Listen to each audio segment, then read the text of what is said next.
Que tal, como están? Benvidos. Seguimos este xoves no Preguntoiro para completar esta semana na que vimos falando cos nosos representantes políticos, cos membros da Corporación do Concello de Santiago. Rematamos co alcalde. Acompáñanos hoxe aquí no plató Martiño Noriega. Martiño, benvido, que se nos fixo de rogar un pouquiño. Hola Silvia, pero había que vir aquí a rendir contas depois do primeiro ano. Pois efectivamente coincidindo con estes 12 meses que se cumpren dende que vostede tomaba posesión do seu cargo. Exactamente foi o luns, o 13 de xuño, cando se cumpría un ano da celebración dese acto de investidura. Así, para comezar de maneira lixeira, como recorda vostede ese día no que se facía alcalde nada máis e nada menos que de Santiago, da capital de Galicia?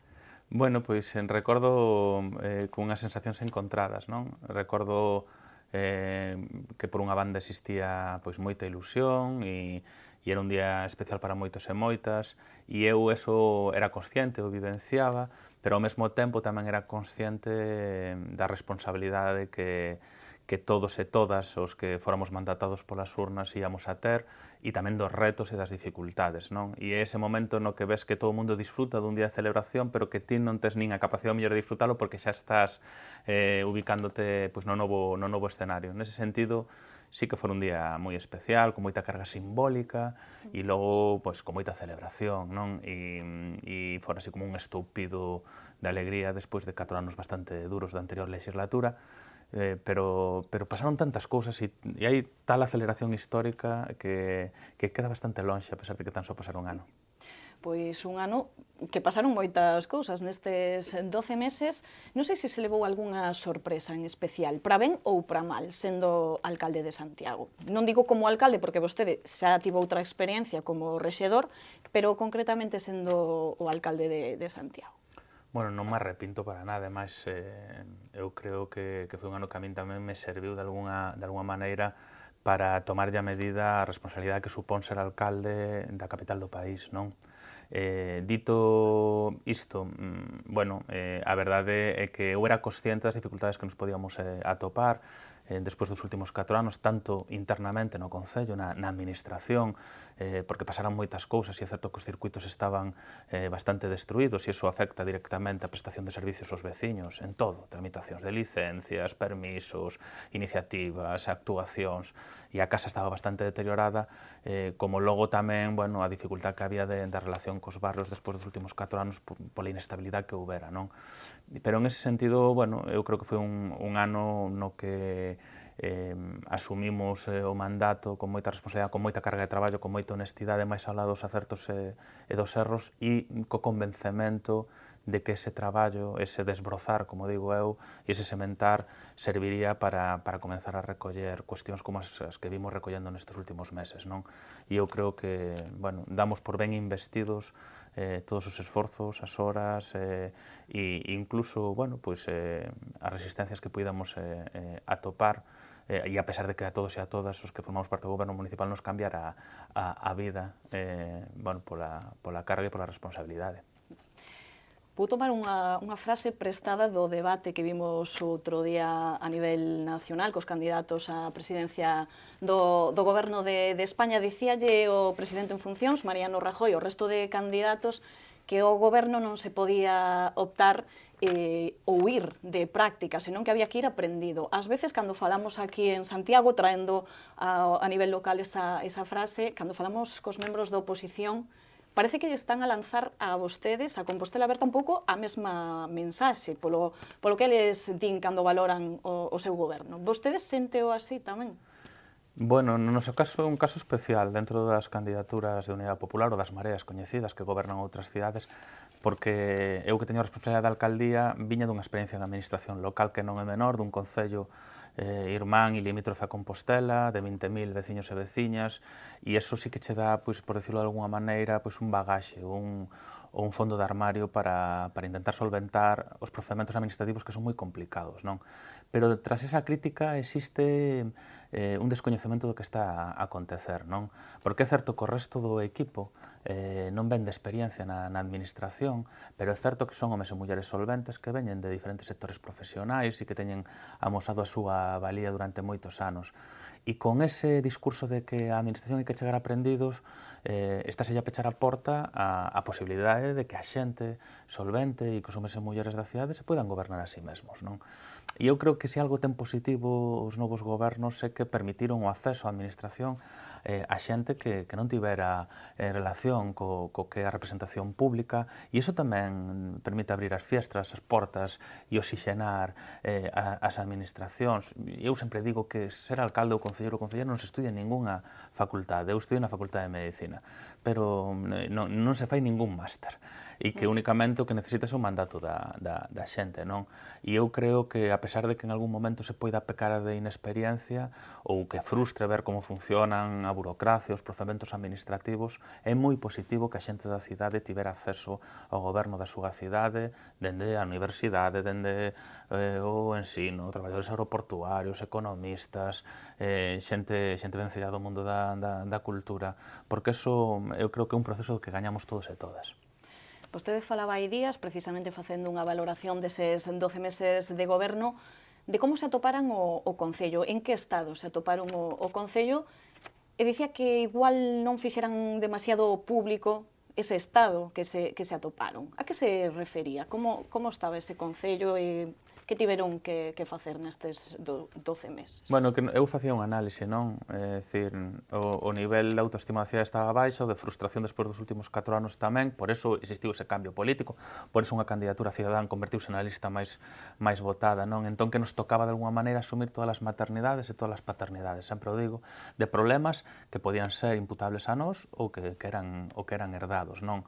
E eu era consciente de que podía haber unha situación bastante complicada, sobre todo cando os principais responsables do Concello, nos servicios económicos, en secretaría, en personal, na asesoría xurídica, foran apartados e gañaran a súa reincorporación nos últimos meses da anterior legislatura, cando os procesos de xudicialización afectaran tamén a traballadores da casa e iso xerara inseguridade na tramitación de expedientes, non?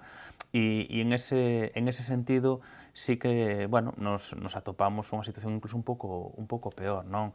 E iso en que se traduce? Que ti tomas unha decisión política, fas un impulso político e que onde normalmente se teria que tardar 1 mes ou 2 meses, tardas 3 meses e 4 meses. E os procedementos son máis lentos porque se rebotan, non? E é un pouco a situación que nos encontramos e que en ningún momento transparentamos, porque nos tocaba solventala. E a xente o que ten que decir é, como me din a mí moitas veces, ninguén te mandou, así que asume a responsabilidade, a propia ou a impropia.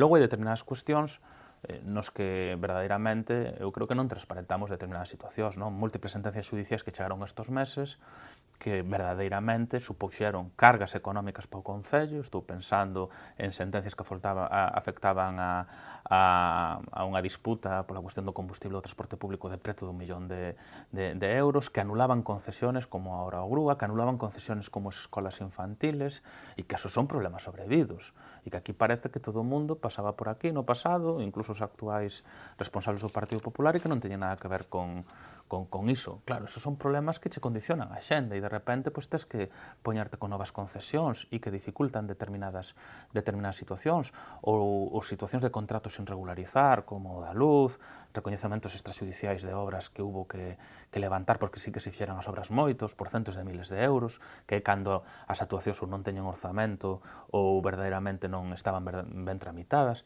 Claro, son situacións nas que un tivo que asumir esa responsabilidade e para traballar para normalizalo, pero no que ao mellor non se puxo moito foco porque se entendía que había que intentar pasar páxina e había que asumir esas maternidades e esas paternidades que dificultaban moito o funcionamento do día a día. Quero preguntarlle a raíz disto, deste repaso un pouco de como se atoparon o Concello, unha cuestión en concreto, e logo explicarei tamén de onde ven. Quero preguntar se vostede cree que está abusando demasiado da herdanza do anterior goberno do PP a modo de desculpa, digamos. E dígollo porque moitas veces falamos cos voceiros da oposición e das súas declaracións despréndese iso. Eles consideran que vostede se escuda moito no anterior goberno, no que fixo o anterior goberno, e que moitas veces cousas que pasan agora veñen de atrás. Vostede abusa moito diso? Eu creo que non. De feito, cando falamos de transparentar a herdanza máis, falamos precisamente de telo dito máis e non o dixemos tanto, non? O que pasa é que eu que non estou disposto a facer un análise do presente desmemoriado, como fan algúns. E iso está acontecendo. Podemos falar de moitas cuestións, non? Pero podemos falar, por exemplo, do estado de mantemento da cidade, que todo o mundo está de acordo en que a cidade está moi deteriorada, que nas visitas ás máis de 30 asociacións que fixen os barrios, nos dosieres que se nos entregaban, comprobamos que había un grave problema non só en rede viaria, tamén nas beirarrúas, tamén no mantemento de espazos públicos que se construíron nos últimos anos. E logo vas aos expedientes e ves que nos informes técnicos falase de déficits de millóns de euros en mantemento nos últimos anos. Claro, e agora todo o mundo de repente, incluso dentro do Partido Popular, che piden que o soluciones nos meses, cando xa triplicaches o gasto e cando ves que é un problema que non é de agora e que tes que seguir multiplicando o gasto para poder subsanalo. Pero aí a min gustame explicar as cousas, porque se non temos memoria non podemos explicar de onde vimos e iso non é algo malo. E logo é certo que a cidade perder o seu relato e a súa autoestima xa no último tramo do bipartito, nos últimos 2 anos, pero de maneira acelerada nos últimos 4 anos. Por que? Porque a cidade estivo permanentemente en todos os medios de comunicación por causas judiciais, por imputaciones, por dimisiones, acabou cun goberno que non pasara por urnas mayoritariamente e cun alcalde que pechaba a lista. E claro, cando te encontras ca comunidade educativa, dinche, bueno, pois agora hai unha estabilidade, que durante 4 anos nos reunimos con 6 responsables de educación, e que cando vas aos barrios, entreganche dosieres e dinche é vostede o quinto alcalde que pasa en 4 anos, en 5 anos. A ver si atende estos dosieres que veñen dende 2009.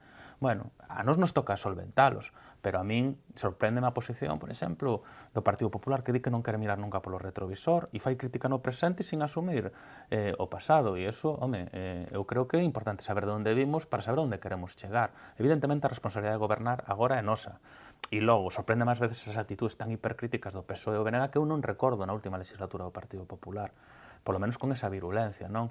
Dá a sensación moitas veces de que se nos trata o novo goberno como intrusos, que non tocaba que estiveramos ali e que viñamos un pouco a alterar o equilibrio das cousas, bueno, pero viñamos porque a xente decidiu votarnos, non? E convertirnos na lista máis votada, e iso é a legitimidade democrática.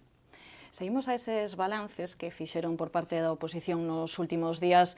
Hai unha palabra por excelencia que se repite por parte de todos os grupos políticos. A palabra é decepción.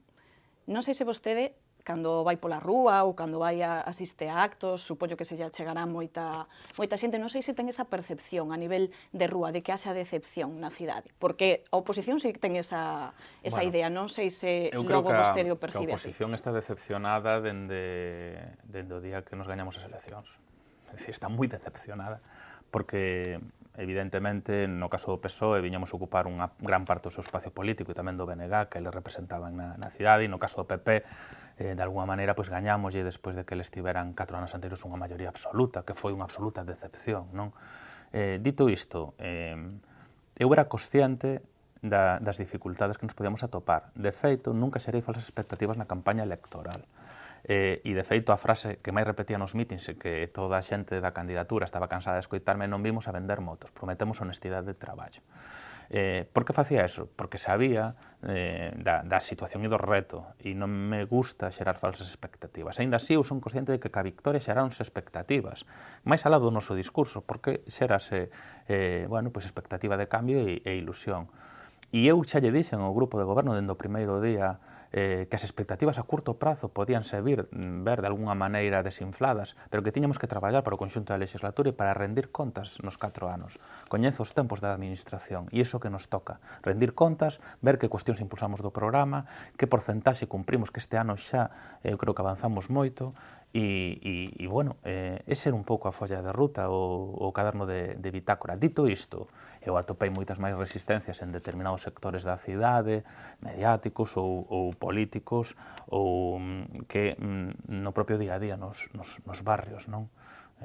Eu síntome ben tratado nos barrios e pola xente, maioritariamente, tanto dende a crítica como dende os ánimos. É dicir, nunca hai ese grado de virulencia. A xente consciente, hai un respeto, e eu síntome cómodo a cada acto que vou, en cada barrio que estou, ca xente que comparto. Pode coincidir ou non coincidir, podenche facer críticas, podenche pedir máis rapidez en solventar determinados problemas, podenche denunciar, pero en xeral síntome moi cómodo na cidade e no traballo do día a día, e iso é curioso visto pois, as dinámicas de algúns. Recordo cando Agustín accedeu á alcaldía, Agustín Hernández, o voceiro actual do PP compostelán, el falaba aquí nunha entrevista de que lle sorprendera moito a cercanía, ao final ao ser alcalde dunha cidade, pois cando vas pola rúa, que moita xente se achega e che conta os seus propios problemas, ou mesmo che fala dun muro dunha casa que dunha estrada que igual nese momento non sabe un nin onde está. Non sei se a vostede lle estivo a pasar o mesmo durante este tempo, de xente que se lle achega cos seus problemas. Sí, a veces incluso en algunhas xuntanzas onde hai moitos veciños e veciñas tes medo a non lembrarte de todas as cousas que che din, porque verdadeiramente a xente aproveita a posibilidade de que ten de falar co seu alcalde para comentarlle pois, as cousas que máis lle afectan, non? E moitas veces aí é onde te decatas dos problemas reais, non?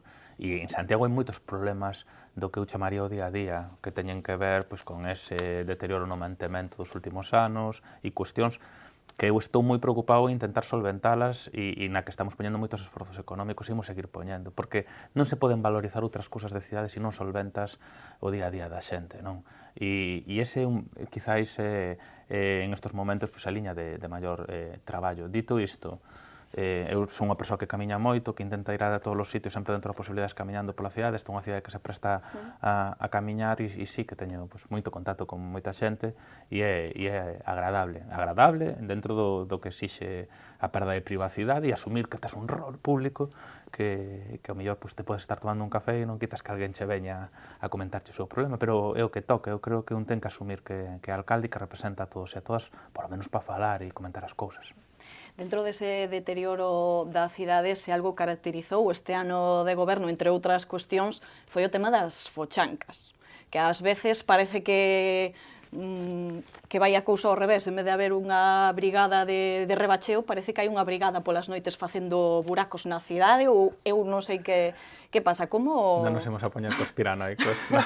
Excepto que algúns veces escoita decir iso. Parece non, que se reproducen os buracos, non sei... No goberno, como asumen ese malestar? Porque ao final hai malestar por esa cuestión. Primeiro, dende a comprensión. Porque eu sempre o digo, que as persoas que teñen baches nunha rúa e viven con eles, acórdanse todo o día do alcalde. E únicamente solventas o problema cando solucionas. E iso é así. Logo, dende esa asunción da maternidade e paternidade que antes falábamos, non? Claro, nos informes técnicos dice que en rede viaria en concreto nos últimos anos deixouse invertir hasta 5 millóns de euros. E eu son consciente de que os fondos a investir en rede viaria van máis alá dos rebacheos que se están a facer en estes momentos. E que son fundamentais para solventar a primeira fase, porque hai arterias principais da cidade que xa están moi deterioradas. E tú estás vendo que estás actuando nunhas zonas e que van a abrir por outros lugares.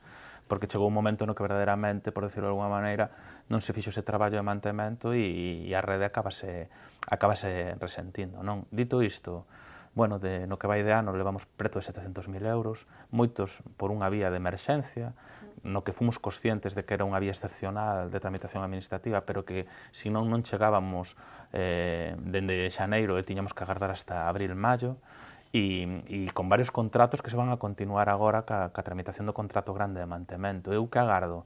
Pois que no outono teñamos, polo menos, a situación solventada no básico. Que toca logo? Toca pensar en actuacións xa integrais, pero para iso fan falta cartos. E entón, bueno, non é unha cuestión de vontade.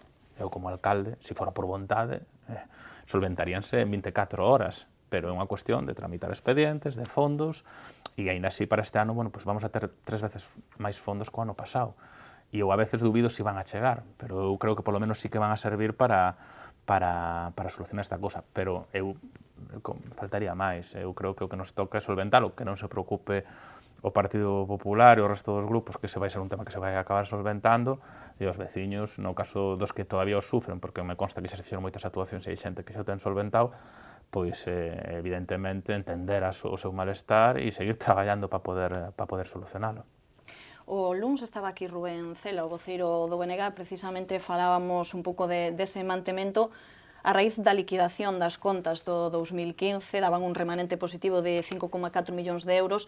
Rubén dicía que non era para presumir, que houbera ese remanente, que houbera un 28% de orzamentos ou sen executar.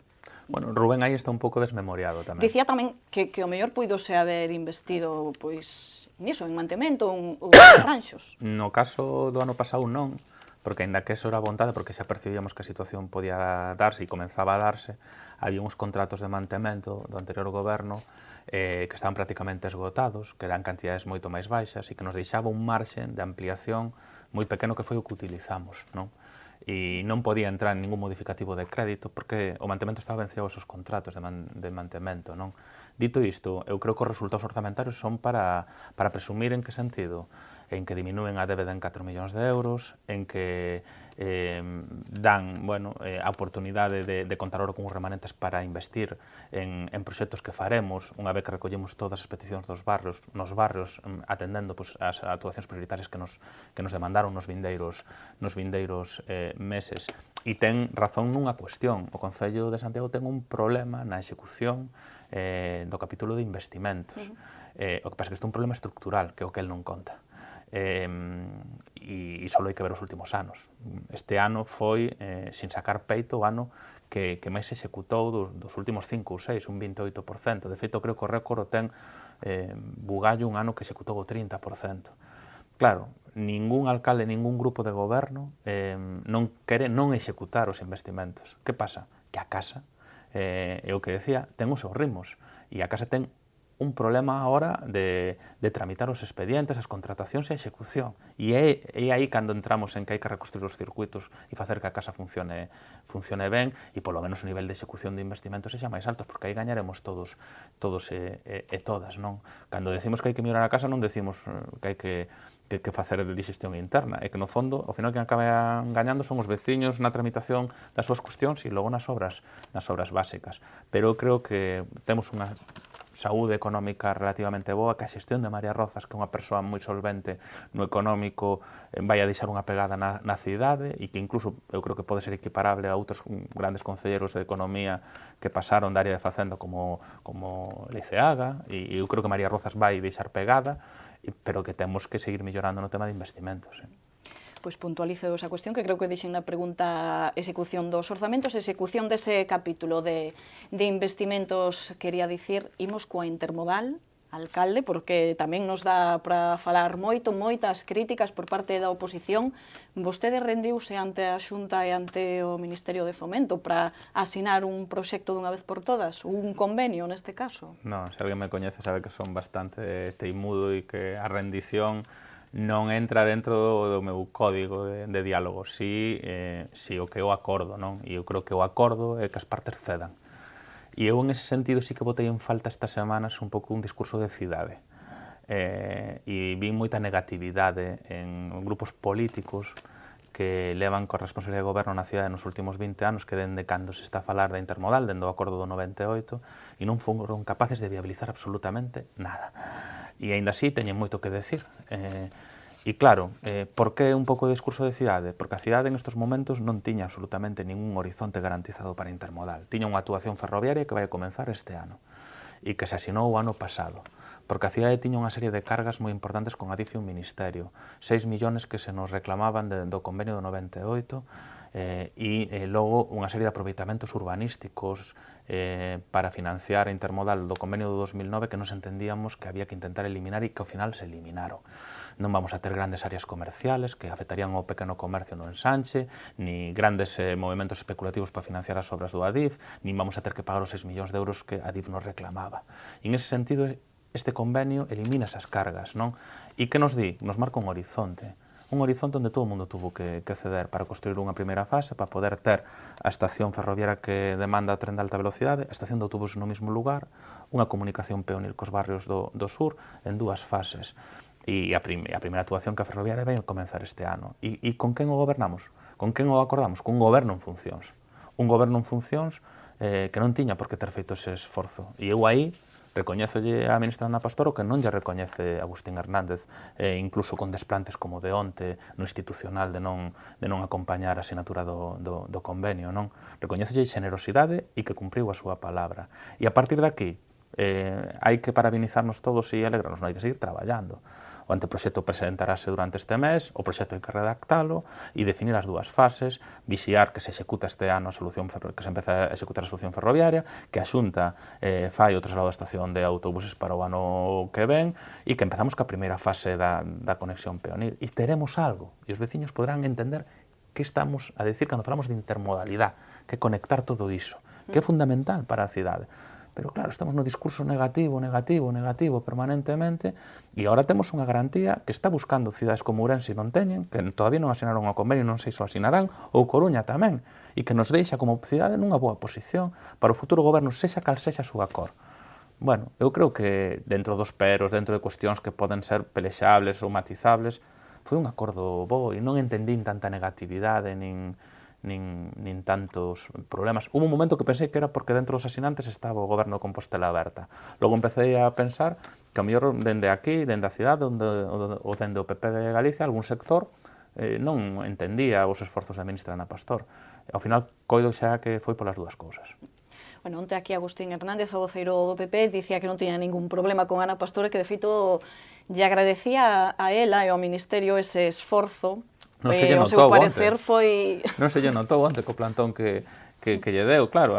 Eu lembro incluso unha das cuestións nas que se colocou o foco, que a día de hoxe está absolutamente normalizada, que é o da representación institucional, as relacións ca Xunta, as actuaciones. Este convenio foi ratificado pola corporación. É certo que cos votos de Compostela Aberta, pero se o Partido Popular e o BNG non se chegaran a estar, non tiñamos convenio.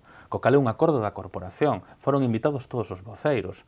Eu podo entender que o Paco Reyes, xa nesa deriva que ten que ninguén entende de posicionarse en contra despois da responsabilidade que tivo o seu partido en que non teñamos intermodal estes últimos anos, e Rubén, que non é tan destructivo, pero mantén unha posición pois máis de cal e area, pois ao mellor decidiran non acudir.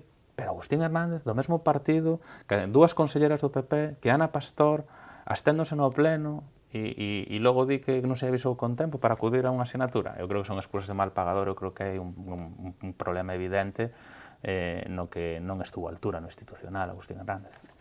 Preguntaba yo ao principio da entrevista, ou falábamos desa palabra, desa decepción por parte da oposición con respecto ao goberno de Compostela Aberta. Pregunto eu se vostede está decepcionado coa oposición, por isto que me estaba a dicir agora.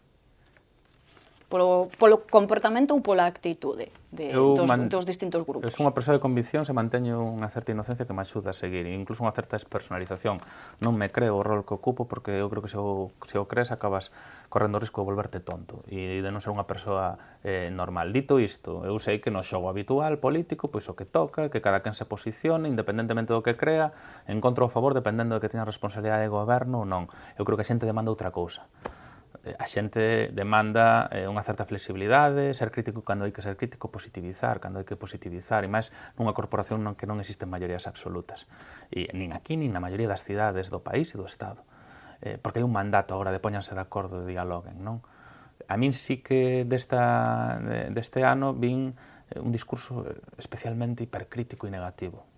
E eu sí que creo que a cidade necesita valorizarse e que esta é unha gran cidade, a capital do país, e que de alguma maneira temos que empezar a positivizar o discurso todos e todas, independentemente da crítica, e decir, oye, temos que recuperar o relato entre todos e todas de cidade. Dito isto, é certo que a nos axudou ser a lista máis votada porque non dependíamos do voto a favor do PSOE, porque nunca o tivemos, nin pos orzamentos, nin pa investidura. Non nos regalaron nada máis que unha abstención e incluso nos condicionaron a política fiscal pactando co PP unha disminución dos ingresos de 3 millóns de euros. Que eso non se di, cando se exixen soluciones ou condicionamentos de barrio, non se nos di, oye, pero mire, que van a deixar de ingresar 3 millóns de euros que xa ingresaba o Partido Popular o ano anterior. Eso non se di.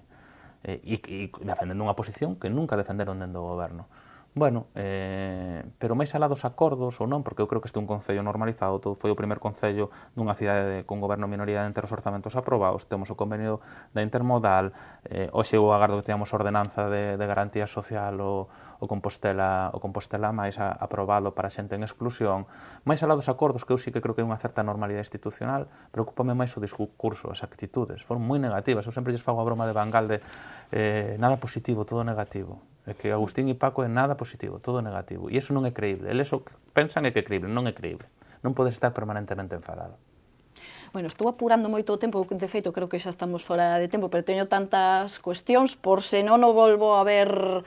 Non perdas a esperanza, que seguro que sí. En tempo por aquí quería, antes de nada, volver a puntualizar unha cuestión sobre a intermodal, de que onte a ministra, Ana Pastor, non nos deixou moi tranquilos co tema de que se poidan acadar os 3,5 millóns de pasaxeiros, condición a que está supeditada que nun futuro, nunha segunda fase, se poida construir unha nova estación de tren. Non sei se a vostedes os deixou máis tranquilos. A nova estación de tren vai existir, o traslado da estación de autobuses e o primer tramo da pasarela, non? A segunda fase sería unha ampliación da pasarela e un mellor acabado. E está vencellado a uns tráficos que se entenden polos técnicos que son razonables, porque non podemos dotarnos de grandes infraestructuras se non hai demanda real. Dito isto, é certo que hai unha distorsión nas cifras, non? Nas cifras que deu o propio Ministerio en abril, que fala dun tráfico actual do arco atlántico e pasando por Compostela de preto de 2.800.000 pasaxeiros e con outras cifras que se están a manexar. E é certo que o acadar ou non acadar esa cifra vai estar condicionado a que chegue o tren de alta velocidade aquí. Se o tren de alta velocidade chega a finais do ano que ven, 2018, creo que é factible. Por que? Me dirán. Por unha especie de toma de fe? Non, porque no Comité de Política Aeroportuaria en Madrid estímase que vai haber unha disminución de tráfico aéreo pola chegada de tren de alta velocidade aquí a Santiago de 500.000 de pasaxeiros. Entón, aí claramente vese que pode ser factible acadar esa cifra. Se o tren de alta velocidade non chega, evidentemente, imos a ter problemas. E iso vai a poñer en dificultad a segunda fase, pero isto foi un convenio marco, é dicir, cada definante proxecto e proxecto, e a propia ministra onte recoñeceu que pode ser flexible, e o Concello non se vai a conformar únicamente con asignar o convenio, vamos estar presionando no anteproxecto, no proxecto, e se vemos que algún dos requisitos non se pode cumplir, vamos a seguir presionando para intentar modificalo, e eu creo que aí hai polo menos predisposición, e logo o convenio ten unha duración de 4 anos. Nós non imos hipotecar a cidade. A intermodal levase falando dende o 98. E entón, se eso non se dera, para a segunda fase, home, pois unha vez que se executa a primeira, teñamos estación de tren e de autobuses cercanes e unha pasarela, pois haberá que volver a renegociar. E iso é así, eu non dramatizaría tanto e eu vexo boa predisposición en Adif e no Ministerio. Pois para rematar e preguntarlle que me dé algúns exemplos, neste caso, porque fala moito a oposición continuamente desa falta de xestión do Goberno de Compostela Aberta durante este ano, de xestión ordinaria, de xestión de cuestións que teñan que ver co funcionamento da cidade. Eu quería que me dera algún exemplo de que foi o que fixeron durante este ano. Algún exemplo que durante este ano que podamos ver, que o cidadán poida dicir pois fixeron isto. Vostede que nos diría? Bueno, porque queda un pouco esa sensación, cando falamos coa oposición, de que non se fixeron cousas visibles. Eu non digo que teñan escribanos que vayan guionizando a posición do tripartito da oposición para decir o mesmo, non?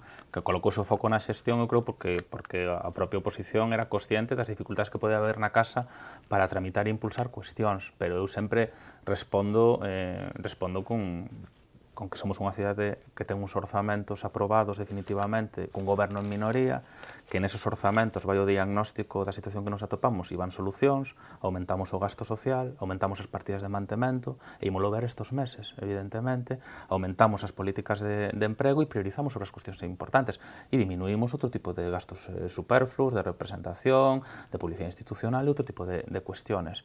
Claro, bueno, iso hai xestión, evidentemente.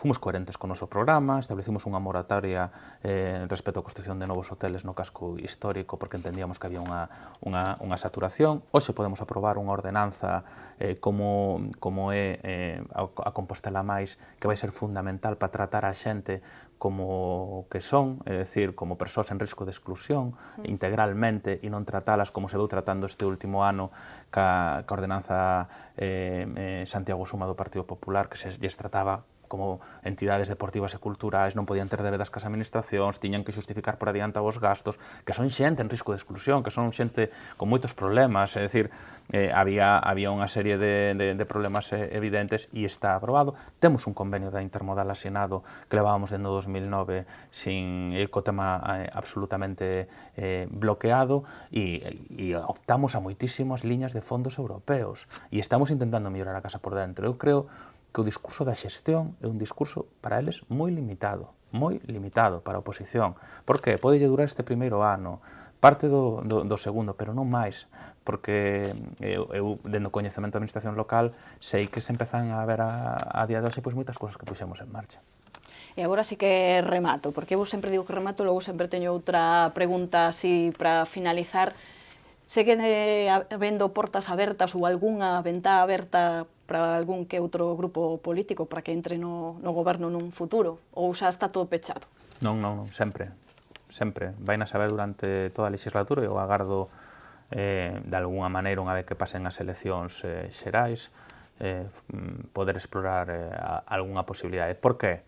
Porque entendo que o relato de cidade ten que ser un relato compartido e porque eu creo que canto menos algúns grupos, como pode ser nomeadamente o BNG, comparte co goberno actual moitísimas cuestións nas accións e programáticas, e logo porque teño a esperanza de que o propio Partido Socialista, sen ben non poida chegar a ser, porque nunca amosaron interese ou explicitaron verbalmente un pacto de goberno estable, sí que polo menos marcar un campo de xogo para os acordos básicos, non? Certo é que as eleccións condicionan todo, e certo é que moitas veces estás escoitando os portavoces dos diferentes grupos falar máis en clave electoral ou partidaria que en clave de cidade, non? E establece un hábitat raro, e levamos moitas eleccións. E a xente está cansada, e hasta nós nas institucións tamén, porque nos condicionan as relacións coas institucións, incluso entre grupos. Pero eu espero que pasen agora as eleccións de xuño e retomaremos conversas dende o convencemento de que cantos máis millor, mentras sexa cun programa claro para a cidade.